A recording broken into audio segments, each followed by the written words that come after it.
If you need any Xbox or PlayStation codes or anything gaming related, check the referral links down in the description. They'll take you to g2a.com. They already have a discount on most of their goods already, and with the code CHES at checkout, you can get yourself an extra 3% off as well. Hey guys, how's it going? Chez back again, and welcome to a different kind of video. This is something that I don't necessarily or haven't previously tended to do with FIFA, but I asked on Twitter whether you guys would like to see my opinions and thoughts on the FIFA 16 career mode news that we saw from Gamescom this morning, and the overwhelming response was yes. So we'll be going through all of the various different points that were raised from the Gamescom news. Obviously, I'll throw some of the screenshots up on screen rather than just, show you me scrolling through a website to make it a little bit more entertaining. I'll throw those up whilst editing, etc. Some of the screenshots are taken from this article. If you haven't seen it, it's from the EA website. I will link it in the description down below. Some of the screenshots I have taken from Foothead's video that went up earlier on today on their channel. So out of courtesy, I will link their channel and their Twitter and that video in particular in the description down below if you want to check that out. They actually did a very concise, very good update as to all of the various information. Mine will probably be a little bit more long-winded, as my videos tend to be, as I ramble on. But we'll jump straight in, and we'll have a quick look at some of the FIFA 16 career mode innovations as they're stating them so far this season. So we'll have a quick look through. There are actually quite a few interesting ones. Some that we raised in #ChangeCareerMode, whether they already had them in motion or whether they actually took them on board from that #ChangeCareerMode movement, I'm not sure. But the first things first, we have to say a big thank you to EA for listening to the feedback from the community. There isn't everything that we asked for, but obviously it was in a short-term notice with regards to everything. But to have had some changes and decent changes as well on such a short-term notice is very much appreciated from the entirety of the career mode community.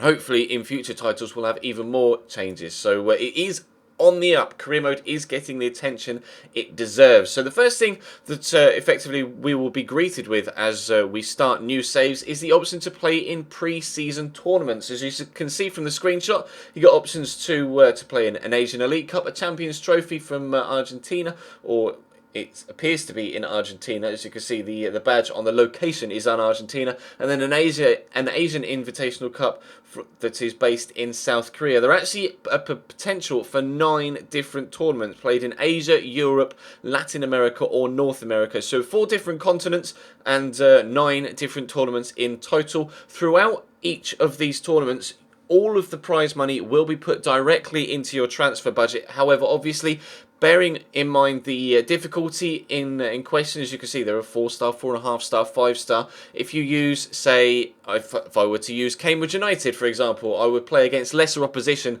and have a lower potential prize money available to me. However, obviously, if you use the bigger teams, you have more money available to you, because obviously it's a more attractive pre-season tournament with regards to the commercialisation of it in real life, and obviously that is replicated in FIFA. So that's very, very good to see. Also, a big thing along with that is that in all pre-season games this season, or on FIFA 16, you will have unlimited substitutes available to you. So they've bumped it from previously it was you could only have 3, obviously from the effectively using the same in-season, actual competitive season rules, whereas now they've changed it, thankfully, so that in pre-season games and tournaments you can have unlimited substitutions rather than the previous 3. And the guys at Foothead said they tried it making 6 at once and it did work, so that is fantastic to see. The next thing is player training. We can now individually train each player in our squad, which is a very, very handy tool to, fingers crossed, be able to grow the right players in the right position in the right way. You can select any skill game that the game offers to you for each individual player, so you can prioritise different areas of their stats to improve. You can improve their dribbling, or their one-on-one defending, or their passing, or their shooting, and you can simulate each of the skill games. And presumably, after a while, it will become quite tedious to continue to play skill games. You can upgrade, you can train 5 players at a time once per week. So obviously, that is a lot of skill games to be playing if you are wanting to play them. Also, I would presume, personally, I'll be simulating a lot of those, but I will definitely be taking advantage of the ability to train each of your players. And throughout the skill games, rather than the like you get on the actual skill games tab from the main menu, a bronze, silver, or gold rating, you get rewarded from A to C, and obviously, depending on how well you do, the players will grow and their value will alter as per the results of the skill game, and it will actually show you on screen if their value has changed and by how much their overall or individual stats have grown. So that is another fantastic introduction. Apparently, according to the guys at Foothead and the build that they played at Guildford, and I've heard this from a couple of other guys as well, the younger players occasionally grow a little bit too quick, and it needs to be altered with slightly, needs to just be tweaked, but obviously that can be done on the run-up between now and release. And some of the bigger players actually grew in a very realistic fashion. So that is another very impressive thing that we asked for in #ChangeCareer and EA have delivered. So again, huge thanks to them for doing that.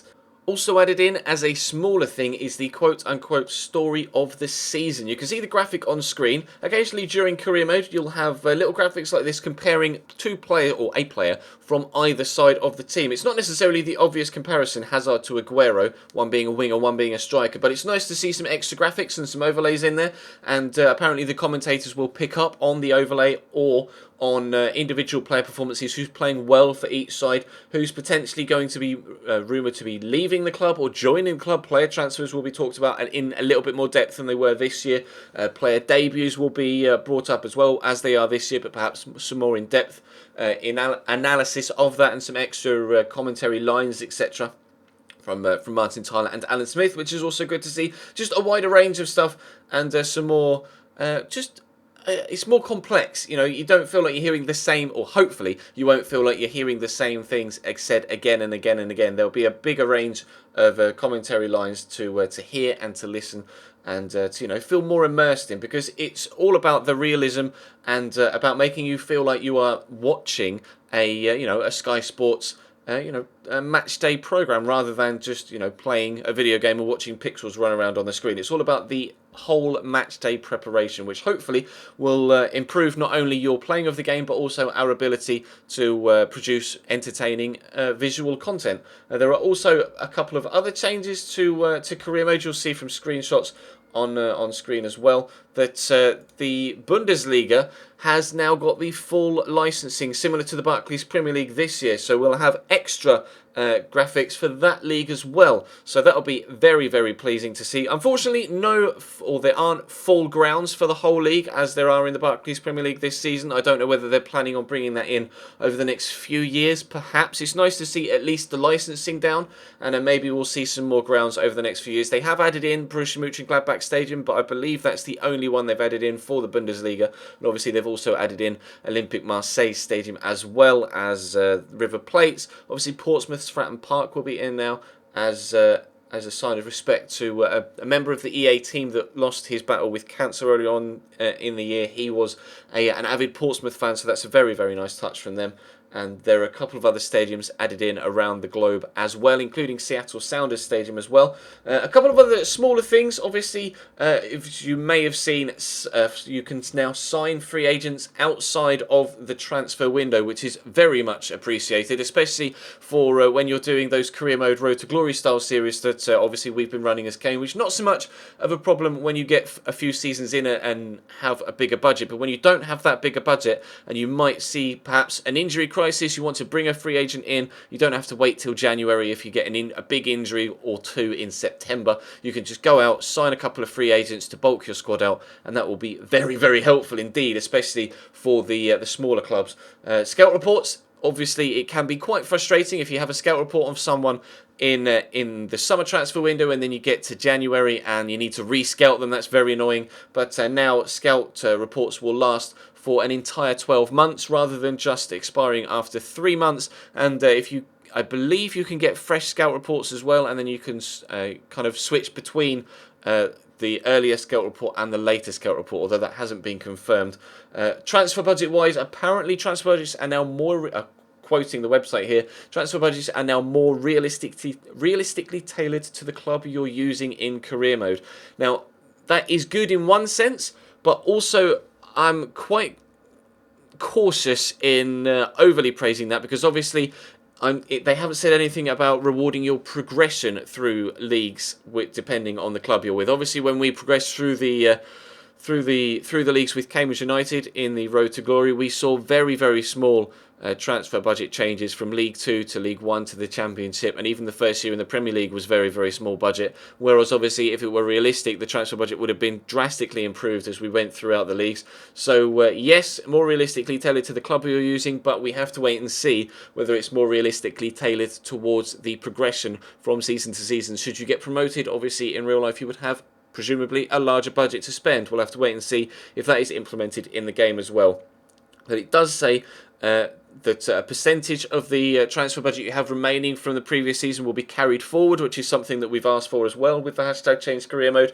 And he says they will vary based on where your club finished in regards to season goals. Now, obviously, if you're expected to get promotion and you reach promotion, then you might get something a little bit more, but whether that is scaled as to promotion from League 2 to League 1 or promotion from the Championship to the Premier League, where as of yet is unclear. However, it is nice to see that they are making the changes that we asked for, some of the changes that we asked for, with regards to transfer budget from hashtag Change Career Mode.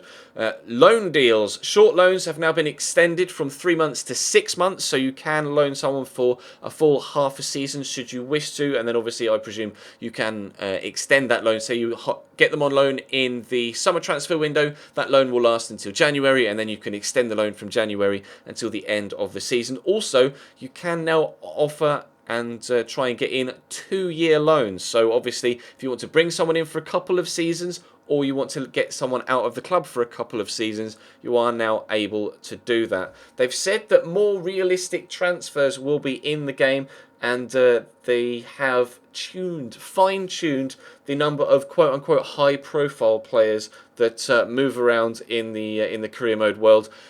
I'm not going to really take too much from that, because they've said that previously and we have still seen a large quantity of scripted transfers. Obviously, you would presume if they fine-tuned it, if there are still scripted transfers in the game, they will have just altered the scripted transfers. So the first time you play career mode, it will be like, oh look, Zeko doesn't go to Arsenal, he stays at Man City or goes somewhere else. But we will find out as various YouTubers do various series, or you guys do various series, whether you're seeing the same transfers again. They're just different to the ones that were there this year. So we'll have to wait and see. But it's nice to see that they have apparently fixed it. Whether they fixed it enough and fine-tuned it enough, time will tell. And with transfers as well, apparently they have addressed the values of players to match quote-unquote real-world transfer market prices, whether that be the larger players going for even bigger prices, or in FIFA 15 we saw Paul Pogba being moved around for about 18 million, which is obviously a very unrealistic transfer fee. We'll have to wait and see, but that apparently is as much as we've had so far. Hopefully you guys have enjoyed this video. If you have, make sure you drop the video a like rating. Let me know all of your feedback in the comment section down below with regards to what you've seen so far and what you've heard and what you think of everything that's been shown to this point. Obviously this is only the one release from Gamescom. Hopefully we'll have some more information between now and release, and if we do and you would like to see me do this sort of video again, then I definitely will do, and we will recap any further changes that are released and announced. But for now, I think, to be fair, they've made an effort. They have definitely made a conscious effort to drastically improve FIFA 16 career mode. There are obviously big changes with the player training. That is going to be a big thing. I really think, not necessarily with actually playing the skill games, but with being able to simulate them. You'll see a lot of people growing specific players in specific ways. Whether people will just try and grow players' pace, I'm not sure. People might concentrate on pace for career mode, and if you have an already quite quick player, especially in the wide or striking positions, then people might try and just pace abuse. But we'll have to wait and see. Obviously, it might be nice if, like for me, I like playing with a slow-paced passing style of play. I might be able to improve my overall players' dribbling and my players' individual ball control and passing stats, short passing, long passing, etc. So if you get a decent young player through your youth prospects. You can then tailor make them to the sort of player that you would like them to be based on their original stats, which is very, very good. We'll have to wait and see how effective that is, but the fact that it's in there is a start. They've definitely listened to us with hashtag change career mode, and there are a lot of new features that hopefully will add to the immersion, hopefully will help us make more entertaining and more immersive and just generally all-round better career modes for yourselves to play and for us to show you on YouTube. So let me know your feedback in the comment section down below. Drop the video a like if you enjoyed. Thank you very much for watching. Thank you to EA for making the changes, and again thanks to Foothead for all of the information that they put out. I have definitely drawn some of my thoughts from their video as well as the EA article, so I'll leave links to Foothead's channel and the video that they did in the description, and a link to the EA article as well if you haven't seen it. But for now, thank you very much for watching, and I'll see you next time.